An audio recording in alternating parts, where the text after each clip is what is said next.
성경의 숲을 걷다 창세기 31장 두 번째로 17절에서 55절까지 중심으로 살펴보겠습니다. 아내들이 장인에 대한 원망과 떠나자는 말에 자신을 얻은 야곱은 그가 계획했던 바를 즉시 행동으로 옮겼습니다. 주전 18세기의 문헌을 보면 대체로 양 깎는 일손이 심각하게 모자랐다고 하며 한 경우에는 1000명이 함께 깎아도 일손이 부족했다는 기록이 있습니다. 어떤 문서에는 300에서 400명이 3일을 깎았다고 기록하고 있고, 또한 날씨 문제와 인력 부족으로 양털 깎기가 10일 동안 진행되었다고 기록을 남기기도 했습니다. 야곱은 이때가 도망치에 가장 좋은 때라고 생각했던 것으로 보여집니다. 라헬은 아버지가 들에 간 틈을 타 드라빔을 훔쳤습니다. 드라빔은 사람 모양을 한 집안의 수호 신돌로 크기는 다행했지만 대부분 손에 쥘 수 있는 작은 것이었습니다. 고대 사람들은 이러한 우상들이 집안의 행복과 번영을 가져다 준다고 믿었으며 대대로 집안의 자손들에게 전수되었다고 합니다. 라반이 급히 야곱의 뒤를 쫓은 것 중에 큰 비중이 이것을 되찾는 것이 있는 것을 보면 그가 얼마나 이것들을 소중하게 여겼는지를 짐작해 볼 수가 있는 겁니다. 반면에 야곱은 가나안 땅에 들어온 지 얼마 되지 않아 이것들을 가차없이 버리도록 했습니다. 비록 라반과 야곱은 비슷한 종류의 인간들이었지만 그만큼 다른 세계관을 가지고 있었음을 확인해 볼 수가 있는 것입니다. 야곱이 바단 아람을 떠나 길르앗 산간지방 쪽을 향한 지 3일 만에 그의 도주 소식이 라반에게 들렸습니다. 라반이 온 집안 남자들 모아 길을 쓰고 그의 뒤를 쫓았어도 7일 후인 10일째 되던 날에야 비로소 야곱의 일행을 따라잡게 되었다는 점을 감안할 때 정말 야곱은 전속력으로 가나안 땅을 향해서 가고 있었던 것으로 보여집니다. 라반의 손을 벗어나려는 야곱의 다급함과 절박함을 엿볼 수가 있는 대목이에요. 하란에서 길르앗까지가 약 640km라고 하는데요. 창세기 기자는 이 점을 언급함으로써 야곱에게 장인 라반이 그만큼 두렵고 멀리하고 싶은 존재였던 점을 역설해주고 있는 것입니다. 그리고 라반이 7일 길을 쫓아가에서 쫓아라는 동사는 군사적인 용어로 전쟁에나 어울리는 단어입니다. 이거를 통해 알 수 있는 것은 바로 야곱을 죽이는 것이 라반의 계획이었던 것입니다. 그리고 딸들과 손주들 그리고 모든 짐승들을 다시 가져오는 것이 목적이었어요. 그러나 하나님께서 그의 꿈에 나타나서 야곱을 해치지 못하도록 경고하셨습니다.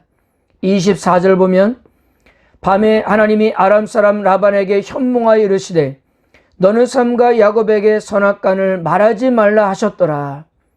좋은 말이든 나쁜 말이든 하지 말라는 말씀은 라반에게 그의 권리를 넘지 말라는 경고였던 거예요. 라반에게는 야곱을 죽일 권리도 그의 가족과 재산을 빼앗을 권리도 없다는 그 사실을 아주 명시하고 있는 것입니다. 라반이 야곱에게 이제 처음 만나서 한 말은 어찌 이같이 하였느냐였습니다. 여러분, 이 말은 처음에 야곱이 라반에게 속아서 레아와 결혼한 다음날 아침에 신부가 바뀐 것을 알고 나서 장인에게 했던 말이었어요. 어찌하여 내게 이같이 행하셨나이까? 13년 만에 야곱과 라반의 위치가 바뀌고 있었던 것입니다. 라반은 잔치를 베풀어 환송하면서 보냈을 터인데 왜 속이고 도망갔느냐고 이렇게 야곱에게 말했습니다. 이 말을 듣는 순간 야곱에게는 어떤 생각이 들었을까요? 정말 어이가 없었을 거예요. 야곱은 라반이 절대로 그런 사람이 아니란 것을 누구보다 잘 알고 있었어요. 선수는 선수가 알아본다고 하지 않았습니까?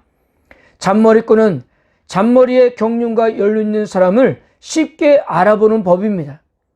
라반의 이런 말은 야곱을 죽이려고 쫓아왔다가 하나님의 경고 때문에 뜻을 이루지 못하게 되어 변명하기 위해 생색내며 내뱉은 말이었기 때문입니다.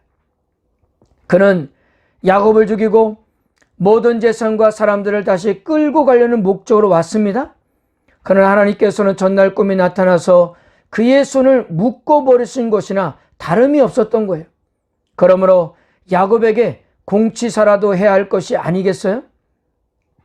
여기 라반은 집안의 신을 훔쳐간 것에 대한 문제 제기를 했습니다. 그래서 야곱은 장인에게 오히려 큰 소리 쳤습니다. 외삼촌의 신을 누구에게서 찾든지 그는 살지 못할 것이요. 이건 역시도 야곱의 경솔한 맹세였다는 것을 우리는 뒤에 가서 확인해 볼 것입니다.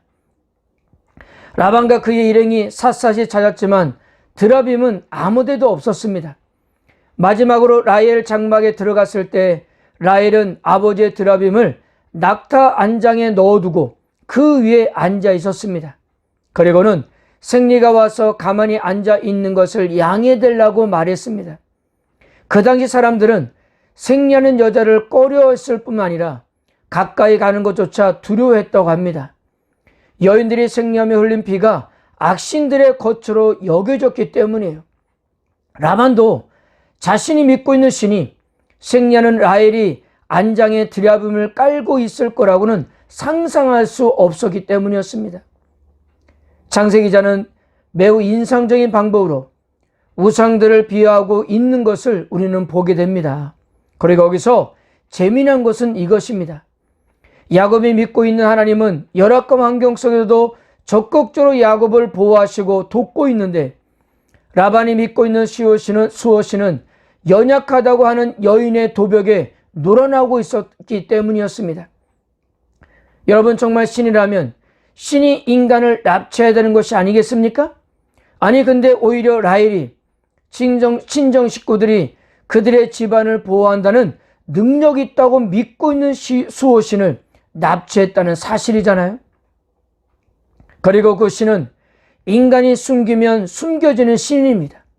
그리고 그 신을 풀어주고자 사람들이 나선 것이 아닙니까? 여러분, 이게 신입니까? 그리고 여러분, 용서가 한번 들어보세요. 어떤 신학자는 아주 빈정거리면서 이렇게까지 표현했어요. 라반이 그렇게 애타게 찾고 있었던 그의 수호신은 어느덧 라헬의 생리대가 되고 있었다.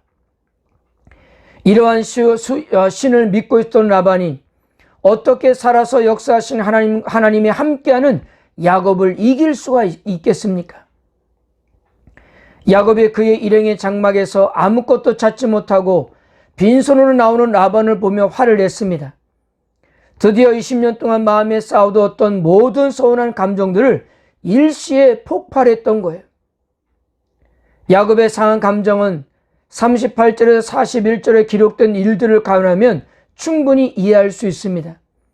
그 당시 체결된 계약서들을 보면 목자의 부주의나 직무유기로 인한 피해는 그의 봉급에서 제했다고 합니다.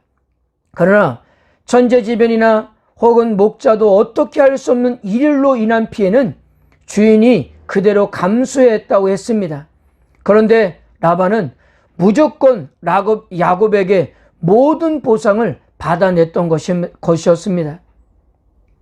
그러게 야곱은 혹시 장인이 딴 마음을 먹을까 봐 세기를 박습니다. 42절 보면요, 우리 아버지 하나님, 아브라함의 하나님, 곧 이삭이 경외하는 이가 나와 함께 계시지 아니했더라면 외사점께서 이제 나를 빈손으로 돌려 보냈으리다마는 하나님이 내 고난과 내 손의 수고를 보시고 어젯밤에 외삼촌을 책망하셨나이다. 라반이 두려워하는 하나님께서 자기와 함께하고 있다는 사실을 다시 한번 상기시키고 있는 것입니다. 라반 역시 전날 밤 꿈에 만난 하나님 때문에 어쩔 수 없이 야곱 일행을 떠나보내려고 했을 뿐이었습니다. 그리고 그는 손도 써보지 못하고 야곱을 떠나보내는 마당에 분에게 전환을 위해 동맹을 맺자고 제안했습니다.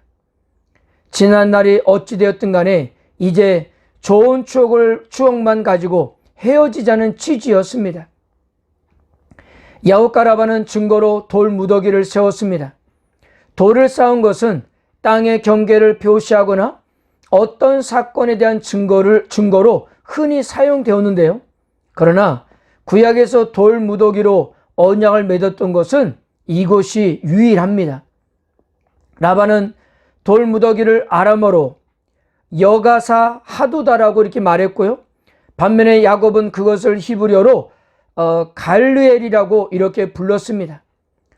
증거 무더기란 뜻으로 야곱은 라반이 사용하는 아람어를 사용하지 않고 자신의 고유 언어를 사용함으로써 그와의 차별화와 자신은 아람 사람이 아니라 하나님께서 그의 선조들에게 허락하신 가나안 땅에 거하는 사람임을 선언하고자 했던 것입니다.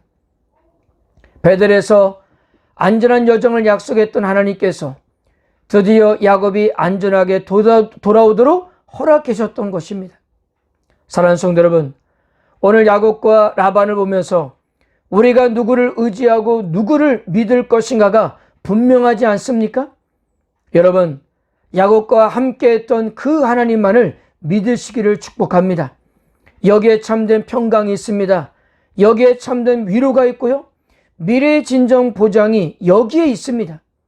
하나님은 언제나 우리와 함께 하시기 때문이에요.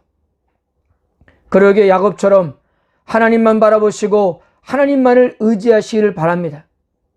하나님은 여러분들의 삶을 책임져 주실 것입니다. 그리고 여러분들을 결코 실망시키지 않을 거예요. 이런 값진 은혜를 경험하시기를 주님의 이름으로 축복합니다.